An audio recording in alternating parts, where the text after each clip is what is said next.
Hi, my name is Rachel and welcome to my channel.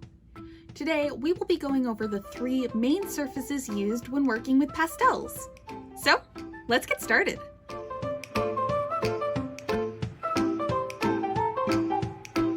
Pastels love to cling to the tooth or texture of paper.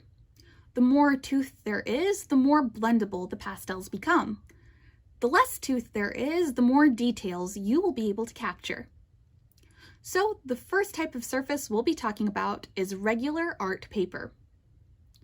Now, whether you are using regular hot or cold pressed art paper, the smooth texture and fine tooth will allow you to capture some really fine details.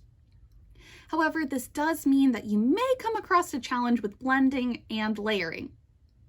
When I use regular paper or Bristol, I like to use hard pastels as they give me the most ability to create the details that I'm looking for.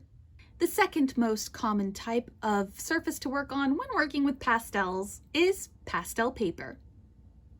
Now, pastel paper has an interesting bumpy surface, and these bumps or divots allow more of the pastels to cling to the page.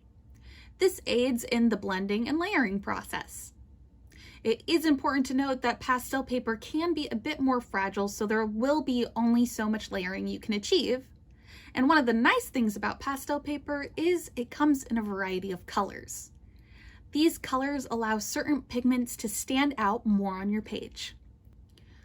Some pastel papers will have more tooth than others, so try and figure out what level of detail you want to create so you know what type of paper to purchase. The last surface that we'll be talking about is sanded pastel paper. Now, sanded pastel paper is my personal preference, and it feels a lot like sandpaper, which actually some artists will use. Sanded pastel paper comes in a variety of grits called grades. The higher the grade, the more smooth the texture will become. The lower the grade, the more rough the texture is. I like the 400 grade because it is a nice balance between being able to blend and being able to create detail with pastel pencils or rubbing alcohol in a paintbrush. Now, if you go anything above 400, you will be able to create more stronger details, and if you do anything below 400, you'll be able to create more layers. However, just be aware that you might rub your finger a tiny bit raw and you will end up using your pastels faster, but they're all fun to try.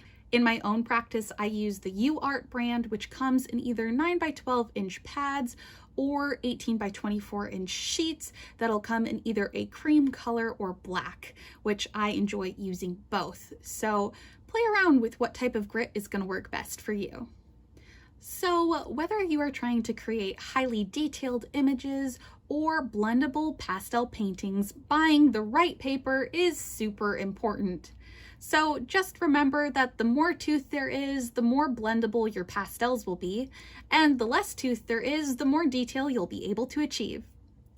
Thank you so much for watching this video, and if you liked it, go ahead and give it a thumbs up. Or if you'd like to see more art education videos or stuff from my own practice, go ahead and hit that subscribe button. Thank you again so much for watching, and I look forward to seeing you next time.